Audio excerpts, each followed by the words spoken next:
eu estou aqui com o Dr. Hansa Ismaili, ele que é neurocirurgião pediátrico e hoje com um assunto muito importante que todos os pais devem prestar muita atenção, porque nós vamos falar sobre escoliose infantil. Tudo bem, doutor? Tudo bem, e você, como vai? Muito bem, muito obrigada por nos receber para falar sobre escoliose infantil aqui no nosso programa. Obrigado pelo convite. Para começar, doutor, vamos esclarecer ao nosso público o que é escoliose. A escoliose ela é uma deformidade da coluna vertebral. Diferente do que muitos pensam, que a escoliose é só um desvio lateral, ela é na verdade um desvio rotacional, uma deformidade rotacional. Então é como se a vértebra ela estivesse rodando, dando aquele aspecto em S ou C. Tem alguns tipos, doutor, de escoliose? Sim, a gente tem uma classificação dos tipos de escoliose.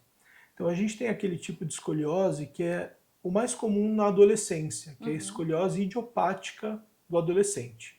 Esse é o tipo mais comum que a gente diagnostica e trata.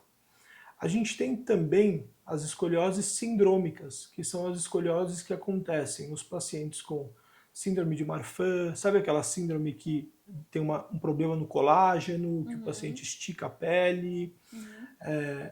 na neurofibromatose, que é outra síndrome neurogenética. A gente tem as escolioses neuromusculares, que são as escolioses do paciente com paralisia cerebral, mielomeningocele. E a gente tem também as escolioses idiopáticas da infância e juvenil, que são antes da adolescência, elas Uhum. aparecem antes da adolescência, né? E por último, as escolioses iatrogênicas, que são as escolioses causadas por uma cirurgia que foi feita sem uma reconstrução adequada da coluna. A gente mexeu na coluna, não fez as medidas reconstrutivas adequadas e essa escoliose se desenvolveu por isso. O doutor é especialista, né, em escoliose infantil e juvenil também, né, doutor? Na verdade, a classificação por idade da escoliose ela acontece da seguinte forma. Quando a gente tem a escoliose entre 0 e 3 anos, a gente chama de escoliose infantil. Uhum. Quando a gente tem a escoliose entre os 3 e 10 anos, a gente tem a escoliose juvenil. E durante a adolescência, dos 10 aos 18 anos, a gente tem a escoliose do adolescente. Acima disso, chama escoliose do adulto, que não é o assunto do... Sim.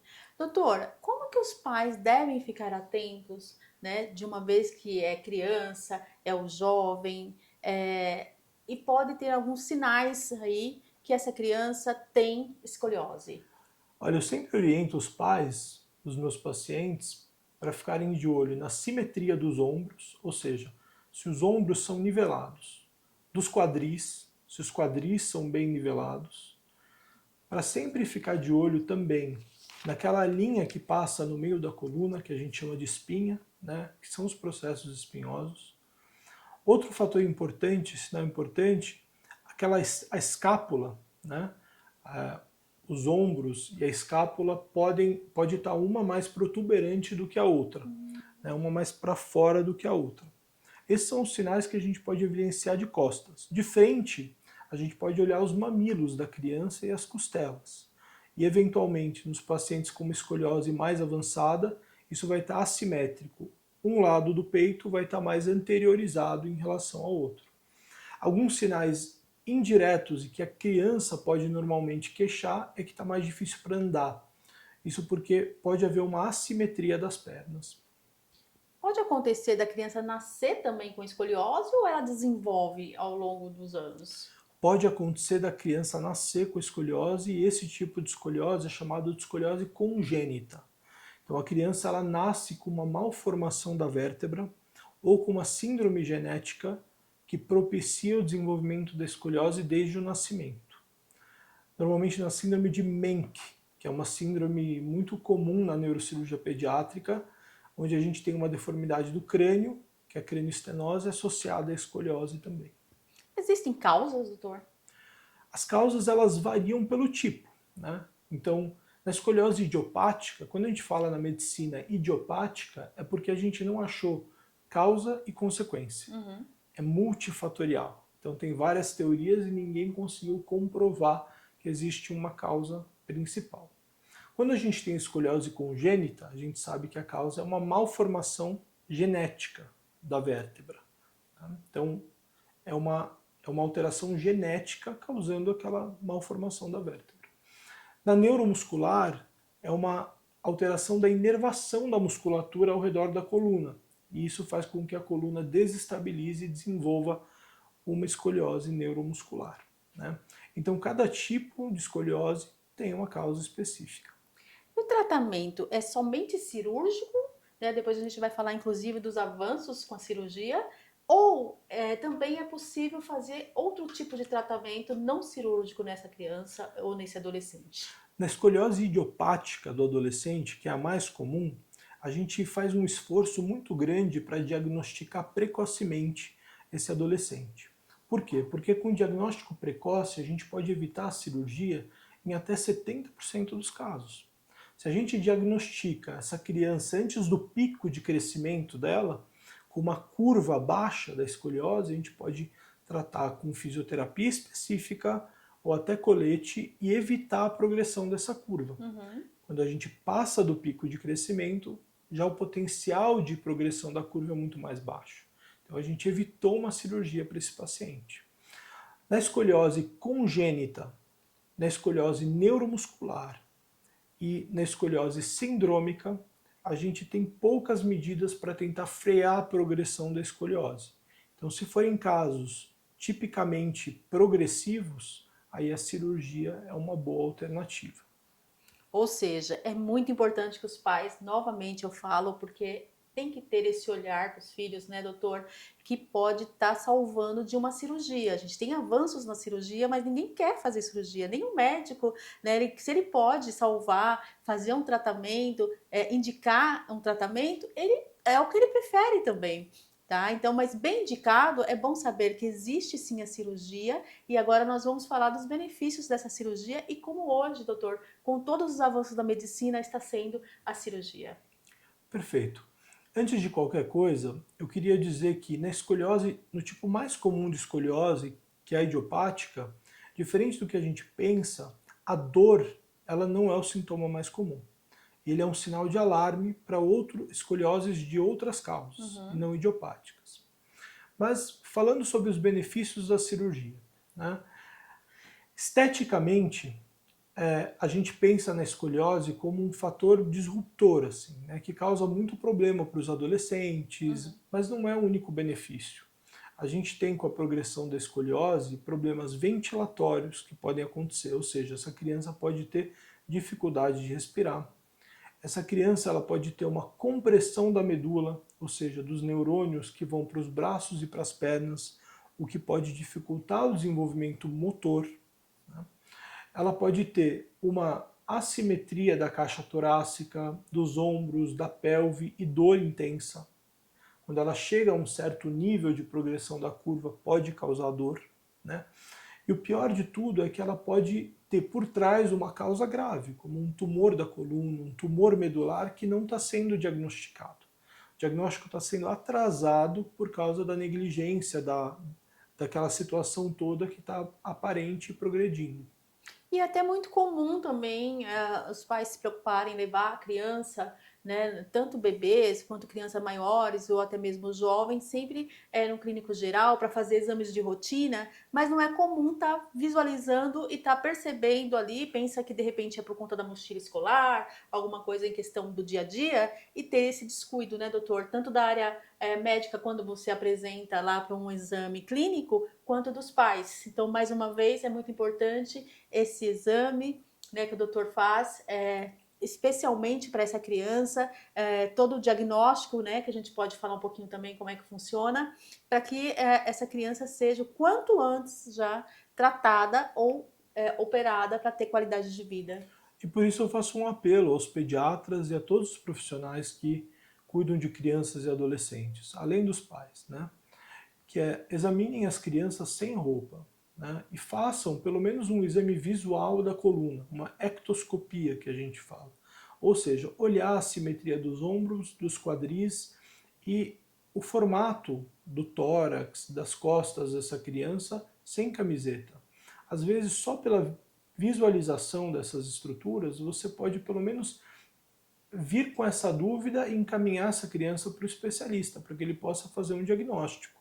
Isso é extremamente importante. Uma criança que vem no meu consultório por outro motivo, um motivo de uma doença do crânio, por exemplo, ela ganha um exame físico da coluna. Adolescente também. Por quê? Porque um rastreio é importante. Parabéns, doutor. Doutor, agora vamos falar um pouquinho também, né? A cirurgia, um sucesso, é uma cirurgia, claro que a gente não pode falar que é uma cirurgia tranquila, porque nenhuma cirurgia é tranquila, mas dentro da complexidade de se pensar, né, em coluna, em cérebro, a gente sempre fica um pouco assustado. Então, essa cirurgia, os pais podem ficar mais tranquilos em questão, quando bem indicada, de se realizada? Quando a cirurgia é bem indicada e principalmente feita com as ferramentas adequadas, a gente consegue ter uma segurança muito grande. E o principal fator de segurança para a gente é também o diagnóstico precoce. Porque uma cirurgia numa deformidade menor Uhum. é mais segura e com menos risco de complicação do que uma cirurgia numa deformidade mais avançada. As principais ferramentas que a gente usa na cirurgia de escoliose são a monitorização neurofisiológica, que é um tipo de avaliação da função da medula e dos nervos, para a gente saber se está prejudicando com a nossa cirurgia de alguma forma a motricidade, a capacidade dessa criança se movimentar.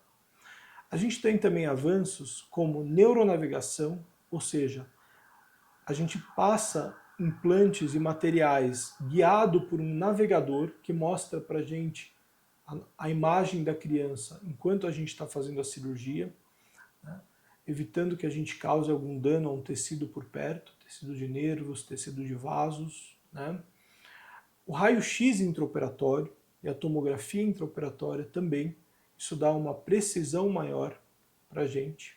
E uma equipe interdisciplinar que esteja acostumada a lidar com esses casos dentro de uma sala cirúrgica, com pelo menos 3 cirurgiões, porque é uma cirurgia que demanda fisicamente muito do cirurgião. E os trabalhos mostram que operar em 1, 2 ou 3 cirurgiões faz toda a diferença. Uhum.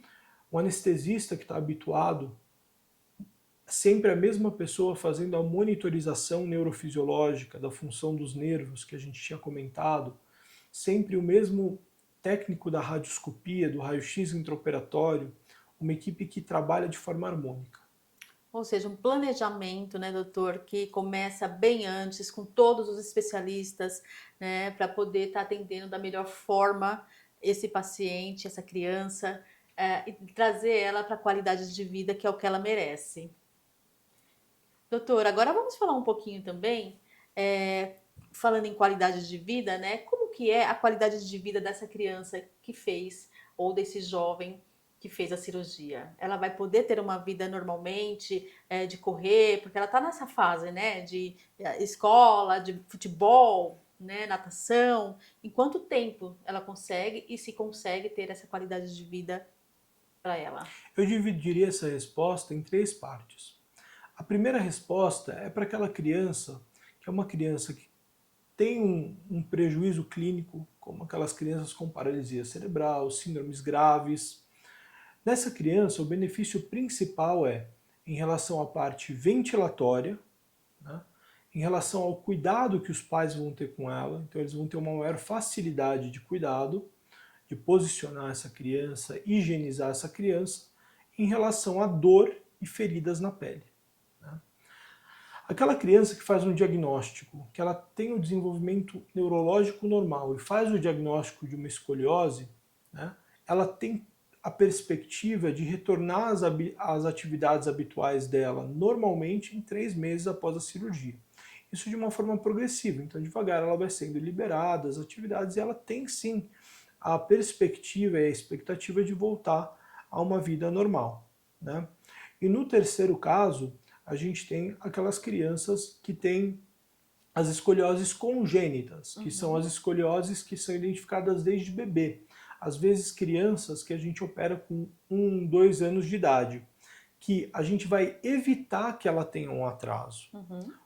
A gente vai dar para ela a perspectiva de se desenvolver com a escoliose corrigida. E se não fosse feita a cirurgia, ela teria um atraso maior.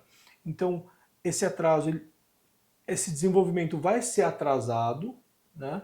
Mas ela vai conseguir ter a perspectiva de recuperar neurologicamente esses marcos. Maravilha, doutor. Parabéns mais uma vez pelo seu trabalho, viu, doutor? Adorei saber mais a respeito da escoliose, passar esse alerta para os pais, os pediatras, né? E essa atenção que o doutor dá é tão especial e o amor que ele tem pelos pacientes, né? A gente que está aqui de próximo a ele conversando sente muito isso quando o doutor fala não só do seu trabalho, mas dos seus pacientes. Parabéns mais uma vez. Muito obrigado. O meu apelo é para que a gente possa chamar a atenção das pessoas e dos profissionais. Os pacientes com escoliose, eles podem ser tratados por uma diversa gama de tratamentos, de formas de tratamentos. Hoje em dia a gente está desenvolvendo técnicas minimamente invasivas para a escoliose, para a gente poder tratar até os pacientes que são clinicamente mais frágeis. Então aquele paciente que é mais desnutrido, que tem um risco maior, a gente tem modalidades menos invasivas para a gente poder tratar também esse paciente. Importante o quanto antes você está procurando um especialista e está sendo atendido e está traçando aí um planejamento para o melhor atendimento. Muito obrigada mais uma vez, doutor. Obrigado pelo convite, foi um prazer falar com vocês. É o programa Saúde na TV, sempre com muita informação e responsabilidade para você. Conversei agora com o Dr. Hansa Smiley, você também pode acompanhá-lo através das redes sociais.